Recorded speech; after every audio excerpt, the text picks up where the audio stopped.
Hey friends, welcome back to the channel. This is a comprehensive review of the new 2020 iPad Air that I've been using for the last 4 weeks. As usual, I'll start by giving you my upfront conclusion to save you a bit of time, and then we've got timestamps to all the different sections of this video in the video description and in the pinned comments, so do feel free to skip around the video if you feel like it. So upfront conclusion, if you're in the market for an iPad, then this is the one that you should go for. If you're a student and your budget is really tight, then you'd be completely happy with the budget iPad. But I think if you can shell out a little bit more for the iPad Air, which starts at $599 or £599, you're going to be really happy with it because this is absolutely perfect in almost every way. It's not quite as good as the iPad Pro, and I am still going to be using the iPad Pro, but this would be 100% my recommendation for the vast majority of people out there. Just go for the iPad Air. You don't need to watch the rest of this video. So that was my conclusion up front. Now we're going to talk about all the other things associated with the iPad, like the design, the keyboard, the screen, Apple Pencil support, what it's like, speed compared to the iPad Pro with the A12Z processor. And then at the end of the video, I'm going to freestyle a bit about my personal experiences with using the iPad Air for the last 4 weeks, but I'll also talk about how the iPad generally has fit into my workflow over the last 3 years of using it semi-religiously. Right, let's start off with the design, and I'm going to detach this from the Magic Keyboard. We're going to return to this in just a moment, but it's basically an 11-inch iPad Pro in the form factor of a 10.9-inch iPad Air. It's just amazing. The bezels are apparently 1% bigger than they are on the 11-inch iPad Pro. I use a 12.9-inch iPad Pro, and I've got to be honest, when I first got this, my first thought was, wow, these bezels are pretty big. But then I compared it to my brother's 11-inch iPad Pro,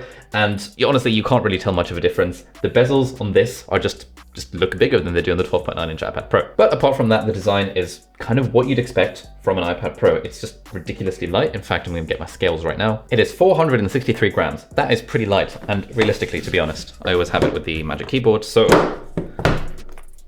with the Magic Keyboard, it is 1,068 grams. So actually the Magic Keyboard is heavier than the iPad Air itself. They now have funky new color options. So this is the sky blue version. It's quite nice. It feels nice to have it in color, but again, because I always have it attached to the Magic Keyboard, which is something that I would recommend for most people, I don't really notice the fact that this is slightly more colorful than normal. But if you're not a Magic Keyboard sort of person, then you'll appreciate the different array of colors that you can now get on the iPad Air. We have also got USB-C support now, so this is great. Loads of USB-C accessories work for it, and you can use the same charging cable as you use for your MacBooks now on the iPad Air. And finally, we've only got one camera on the back because I think Apple have realized that no one in their right mind seriously cares about the cameras on an iPad, because you're not going to be one of those people that goes around concerts and tourist sites doing this with your iPad. Final thing to note about the design is that they now use Touch ID rather than Face ID. And to be honest, I actually kind of prefer Touch ID. With Face ID, it was always a bit annoying, especially when you're wearing a mask, because you're taking the mask down, opening up, whatever. But now Touch ID is really nice. It's just on the power button at the top. And so when I have it on my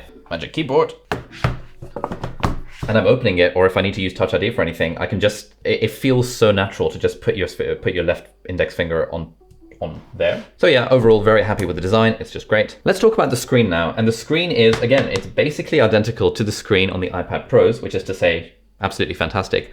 The only beef I would have about the screen is that it is not a ProMotion display. So if you watch me swiping through stuff, this is going at 60 Hertz. Now, if you're used to an iPad Pro, which has double the frame rate of 120 Hertz, this feels painfully slow. And in fact, if we compare these side by side and I scroll, maybe you can't quite see it on the camera because this is a 25 frames per second timeline, but the smoothness on the iPad Pro is just absolutely next level, whereas this doesn't feel as smooth. And if you're someone like me who's very much used to the iPad Pro display, this is what I've been using an iPad Pro for the last 2 years, if you're used to this, then it kind of does make your eyes hurt looking at the 60 Hertz display. But if you're a normal person and you're not used to the magic of a 120 Hertz display, you won't really notice that it's even a thing. Screen brightness on the iPad Air is absolutely fine. It goes up to 500 nits, so this is what maximum brightness looks like. The iPad Pro goes up to 600 nits. And again, this is not a difference that you notice much in everyday life, but I took both my iPad Air and my iPad Pro to Tenerife a couple weeks ago.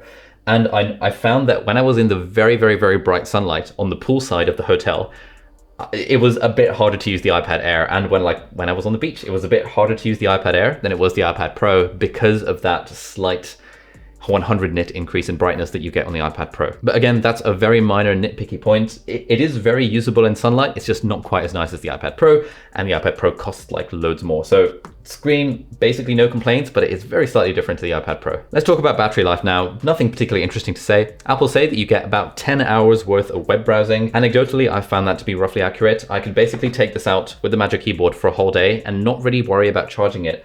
But if I was taking it for like the entire day, like if I was leaving the house at 8 in the morning and getting back at like 6 p.m., I would notice that by the end of the day, I would be worried about it losing charge. And so I wouldn't be able to use it for more than like 10 hours, kind of as they advertise. I would have to plug it in towards the end of the day. But for the most part, I didn't need to carry a charger around. And battery life is pretty much identical to the 11-inch iPad Pro, so nothing to worry about there. Let's talk about the Apple Pencil now. Now, one of the best things about the iPad Air and the best thing about the new iPad Pro design when they introduced it is now you get this snapping thing with the Apple Pencil. In previous generations of the iPad Air, you had to use the lightning port at the bottom and you had to plug your pencil in there, and then you'd create this ridiculous configuration with the Apple Pencil sticking out. And thankfully that's no longer the case. It just snaps to the top magnetically and it charges and it pairs when you're doing that. So it just feels very seamless to have the Apple Pencil connected to the iPad Air at all times. Handwriting is absolutely fine. If I were to open Notability, for example,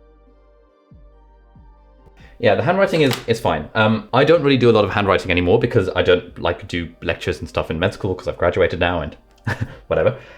If I were to do handwriting, I would definitely have a matte screen protector on this. In fact, I've got one that I need to install. The one that I use is the Paper-like screen protector. It's the one I've been using for the last like 3 years. Link in the video description if you want to check it out. The only slightly annoying thing with the handwriting is, again, if you're used to the iPad Pro with the 120Hz display, you do notice a little bit more of an input lag when you're using a 60Hz display compared to the 120Hz. Like with the 120Hz, it genuinely feels like you're writing directly onto the screen. Whereas with this 60Hz display, I can just about notice that there is a tiny lag between me writing and it appearing on the screen. It's not noticeable. If you're not spoiled by having an iPad Pro, you probably won't notice it and you'll think that this handwriting experience is absolutely fantastic. But I've done lots of handwriting on the iPad Pro, so I can kind of tell the difference, which is, again, another thing that annoys me about the iPad Air, but shouldn't annoy the majority of people. Let's talk about speed now. So this iPad Air has the A14 Bionic chip in it, which is ridiculously fast. In fact, if you look at the Geekbench scores, the single core performance of the iPad Air is actually faster than the A12Z chip, which is in the old iPad Pro. Now, anecdotally, even though this chip of the iPad Air, it's more modern, therefore it's theoretically faster, I haven't noticed any actual real world difference in performance. But to be honest, I'm not an expert on processors or processor speed or any of that kind of stuff. So I went to my friend Rene Ritchie, who runs his own YouTube channel, and he is an expert on all things tech and processors and Apple. And I asked him, Rene, looking at these Geekbench scores, is the iPad Air really faster than the iPad Pro? Hey, Ali, great question. So the difference between the brand new iPad Air and the current generation iPad Pro mostly comes down to single core versus multi-core and the amount of memory that's available. The iPad Air has Apple's latest generation A14 system on a chip, and it is just going to be the fastest thing right now at single core operations. Everything from keeping the interface super responsive to launching apps to rendering web pages, anything that you just need bursty, responsive performance for. Where the iPad Pro, which is on the A12Z, 2 generations previously, has an additional 2 high performance cores and 4 GPU cores. So where you have 6 and 4 on the iPad Air, you have 8 and 8 on the iPad Pro. So anything that requires multi-core performance, things from rendering video to doing 3D work, anything that really taps into multiple CPUs and multiple GPUs, those heavier workloads will still be better on the iPad Pro. The iPad Pro also has 6 gigabytes of RAM as opposed to 4 gigabytes on the iPad Air. So anything that requires a lot of memory, from keeping bigger apps like games and poorly written social media apps in memory so that when you switch back and forth, they don't have to reload every time, to just holding larger pictures and larger 3D models and more video in memory at any one time, will be better on the iPad Pro, especially because it also has higher memory bandwidth, so it can just move stuff back and forth faster. So that's sort of the entire story between the iPad Air and the iPad Pro.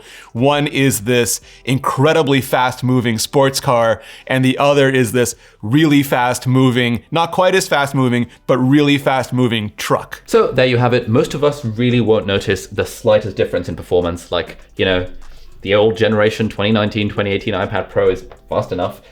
If you've got an iPad already, I wouldn't upgrade to the iPad Air or to the iPad Pro just for the speed improvement, unless you've actively noticed that the speed is too slow for the things that you're doing on an iPad. iPads have incredible performance, even like old iPhones. Like my mum has an iPhone 7. It feels just as performative as my iPhone 12. Like these things last absolutely ages, and until you get to the point where you start to noticeably notice a decrease in speed, I wouldn't upgrade to the next generation just because of speed. Anyway, long story short, performance is absolutely nothing to worry about on the iPad Air. For the vast majority of people, you will not notice a difference in performance between this and the iPad Pro, even though the iPad Pro is more expensive, unless you're an actual pro who's driving the iPad to its peak performance like many hours every day. You're just not going to notice a difference, so don't worry about speed. Moving on, let's talk about the smart keyboard. Now this is a ridiculously expensive accessory. It is an extra $300 or something, but it is really nice and it's a really nice typing experience. So I'm going to do my usual typing test. Now bearing in mind I'm used to typing on a full size, well, iPad Pro 12.9 keyboard, but let's see how fast I can type on this one. And because my usual site 10 fast fingers doesn't want to work on this, I'm going to have to use typingtest.com if you guys want to compare yourself. So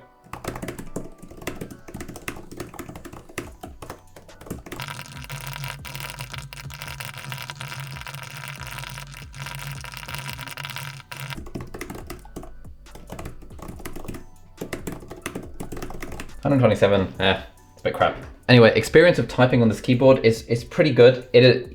Your hand does feel a little bit more cramped, and I do find myself like hitting the trackpad more often than I would on the full-size 12.9-inch keyboard. But it is the sort of thing you kind of get used to. Like, if I could have whatever iPad I want, I would still go for the bigger size because it just is easier to type on it and easier to multitask and easier to get stuff done. But the experience of the Apple keyboard on this is perfectly fine. And the fact that you get this in such a small and somewhat light package, I mean, it's still pretty heavy, but it's like a lot smaller than the 12.9-inch package. That is pretty good. And in fact, I keep this at my bedside at all times, and I use it for my daily journaling practice, which is like a nice thing to do with the Magic Keyboard. So that leads us to the ultimate question. Is the iPad Air worth it? And my answer for is the iPad Air worth it is always going to be, it depends. It depends on, do you have an iPad already? If you do, and it's not slow, then upgrading to the iPad Air probably won't make a difference to your life.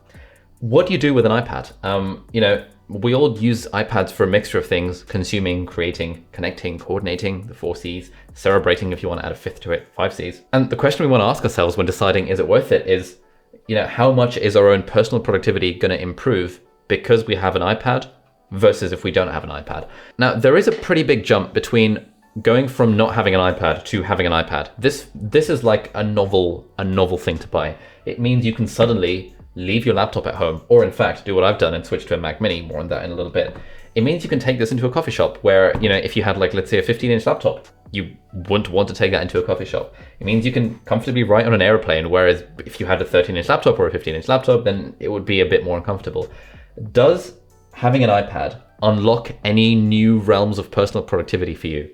For me, I think the answer was yes. I used to use my iPad a lot for handwritten notes. I still use it for hand-drawn diagrams and stuff, and the fact that I have an iPad means that I'm able to do those handwriting-y things more so than if I didn't have an iPad. But those are the sorts of questions you're going to have to answer for yourself. Now, if you're a student, is the iPad Air worth it? Well, if you're a student and you're completely strapped for cash, then you don't need an iPad at all. An iPad is not going to sort of magically transform your student experience, and most students err way too much towards the realm of note-taking, and hey, I want to take notes and Notability and GoodNotes and make my notes look pretty, and that is a total waste of time. Not having an iPad is, if that stops you from wasting time taking notes, then that's only going to be a good thing. But if you're a student and you do like the idea of using an iPad, I've got a few videos linked in the video description where I show how you take notes on an iPad Pro, that sort of stuff. If you like the idea, then the iPad Air is like a very good bang for your buck machine. The budget iPad, which is $329, is even better bang for your buck. If you're really strapped for cash, just go for the budget iPad. It's got the old generation Apple Pencil, and it's got a bit of a less nice Magic Keyboard, but it's a lot cheaper. If you're strapped for cash, that's going to be the option. That will get you 90% of the way there. But if you want to fork out the $599 for the iPad Air and maybe get the Magic Keyboard, or at least have the option of getting a Magic Keyboard and have the option of getting the Generation 2 Apple Pencil, I think the iPad Air is kind of worth it because this kind of gets you to about 98% value. And then if you have an iPad Pro, that is, I think, 100% value. But obviously, there are significant diminishing returns to the amount of money you spend on an iPad versus the value that you get. So overall, is the iPad Air worth it? Yes, absolutely. If someone was asking me which iPad should you get, I would say just get an iPad Air, unless you really don't have any money at all, in which don't get an iPad. Or if you've just about got 329, then get the budget iPad. But for most people, I think the iPad Air is now the machine of choice. It's the one to get. There's very little point in getting an iPad Pro unless you're someone who's been so spoiled by the 120 Hz refresh rate of the iPad Pro that the 60 Hz of this kind of makes your eyes bleed. But again, it's not something you're going to notice unless you're already used to an iPad Pro. And finally, I want to end by freestyling a little bit about how I personally use the iPad. So at the moment, this 10.9-inch iPad Air stays with me on my bedside. I have a little sleeve at the side of my bed.